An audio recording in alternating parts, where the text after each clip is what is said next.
2021년 12월 23일에 주시는 하나님의 말씀은 말라기서 4장 2절의 말씀입니다. 구약성경 말라기서 4장 2절의 말씀을 봉독합니다. 내 이름을 경외하는 너희에게는 공의로운 해가 떠올라서 치료하는 광선을 비추리니 너희가 나가서 외양간에서 나온 송아지같이 뛰리라. 아멘. 말라기서의 배경은 이스라엘 백성이 바벨론 포로에서 귀환하여 이스라엘로 돌아와 황폐하여진 예루살렘 성과 성문을 보수한 이스라엘 백성들에게 주시는 하나님의 말씀입니다.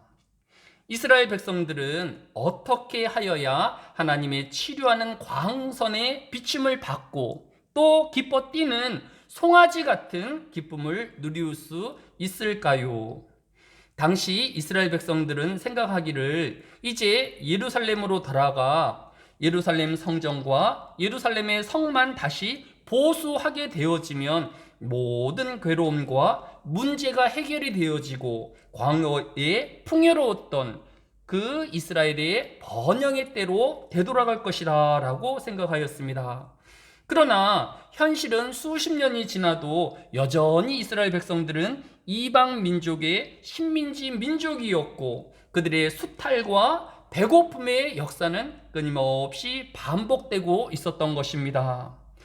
그럼에도 불구하고 이스라엘 백성들은 끊임없이 회개와 또 자신을 되돌아보기보다 하나님을 괴롭게 하였습니다. 즉 이스라엘 백성들이 저는 것 또 병든 제물로 하나님께 제사를 드리면서도 자신들은 온전한 제사를 드렸다고 주장하였던 것입니다. 하나님이 원하시는 것은 외형적인 제사와 형식적인 예배가 아니었습니다. 이스라엘 백성들의 마음과 정성으로 드려지는 예배와 섬김을 하나님이 원하시고 있는 것입니다.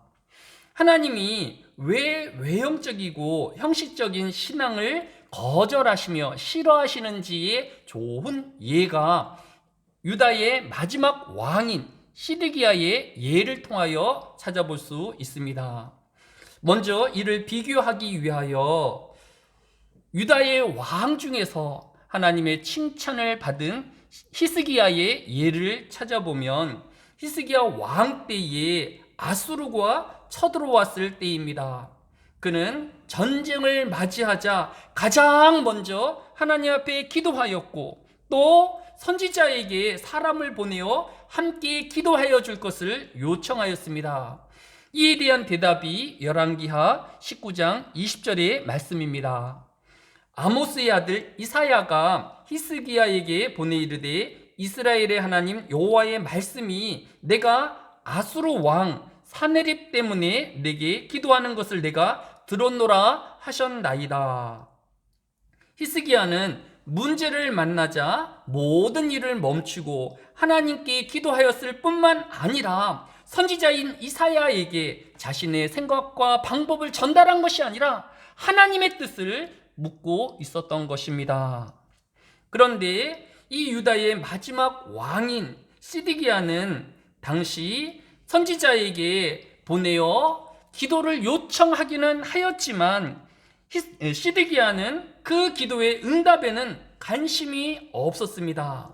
하나님의 뜻을 전달받기 이전에 그는 애굽으로 사신을 보내어 애굽과 동맹을 맺음으로 바벨론과 대적하여 싸울 것을 이미 결정하고 있었던 것입니다. 즉 그의 기도와 또 기도의 요청은 단지 형식에 불과하였던 것입니다.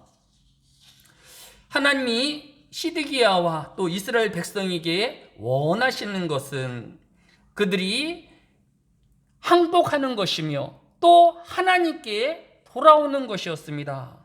그러나 시드기야와 이스라엘 백성들은 하나님의 뜻보다는 자신이 원하는 것 또 자신의 욕망을 이루는 것에 그들의 삶의 목적이 있었던 것입니다. 단지 기도라는 형식만을 빌리우고 있는 것입니다. 즉 그들의 기도는 자신의 생각과 뜻을 이루어지기를 바라는 이방인의 기도와 전혀 다름없는 행동이었습니다. 이 형식적이고 또 이 외형적인 신앙의 결말은 비참한 것이었습니다. 열왕기하 25장 7절에 보면 그들이 시드기야의 아들들을 그의 눈앞에서 죽이고 시드기야의 두 눈을 빼고 놋사슬로 그를 결박하여 바벨론으로 끌고 갔더라라고 하였습니다. 유다의 마지막 왕인 시드기야는 결국 자신의 아들들이 이 적군의 장수의 손에 배임을 당하며 또 자신은 두 눈을 뽑히우고 사슬에 결박되어 바벨론으로 끌려가는 개인적인 비참함과 또 이스라엘 백성들이 또 바벨론의 포로로 끌려가는 민족의 비참함을 바라볼 수밖에 없었던 것입니다. 우리는 형식적인 또 껍데기뿐인 신앙이 되지 않도록 하여야 합니다. 예수님은 이 땅에 오셔서 가난한 자들을 긍휼히 여기시고 자비를 베풀어 주셨습니다. 병든 자들과 심지어 귀신 들려 욕을 하는 사람들도 붙잡고 안수하여 주심으로 하나님의 사랑을 우리에게 보이셨습니다. 그러나 오직 외식하고 형식적인 신앙을 가진 바리새인과 서기관들에게는 분노하셨던 것을 찾아볼 수 있습니다. 마태복음 23장 27절에 보면 화 있을진저 외식하는 서기관들과 바리새인들이여 회칠한 무덤 같으니 겉으로는 아름답게 보이나 그 안에는 죽은 사람의 뼈와 모든 더러운 것이 가득하도다. 예수님께서 이 바리새인들과 서기관의 외식을 또 형식적인 신앙을 경고하시며 또 분노하셨던 것을 찾아볼 수 있습니다. 오늘 성경은 우리의 신앙이 이런 외식과 형식적인 신앙을 버리고 오직 마음과 정성으로 하나님을 섬기며 예배하는 자가 되어질 것을 교훈하고 있는 것입니다. 오늘 우리가 함께 읽은 2절에 보면 주의 이름을 경외하는 이라고 표현하고 있는 것을 볼 수 있습니다. 우리는 바리새인과 서기관의 외식이 아닌 오직 하나님을 경외하는 성도가 되어야 할 것입니다.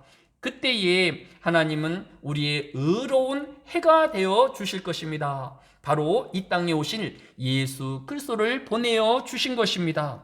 의로운 해로 오신 예수 그리스도는 치료하는 광성으로 지금도 병든 자들과 또 귀신에 사로잡히며 죄에 사로잡힌 모든 영혼들을 구원하시고 계시는 것입니다. 따라서 2022년에 하나님의 백성된 성도는 외양간에서 나온 송아지같이 뛸 수 있는 것입니다. 예수 그리스도의 치료하는 광성과 또 그 구원의 기쁨을 이기우지 못하는 즐거움과 기쁨으로 가득하게 되어질 것이기 때문입니다. 아직 시각되어지지 아니하는 2022년이 또 세계의 경제의 흔들림과 불확실함, 또 다가올 질병과 전쟁의 공포가 없지는 않을 것입니다.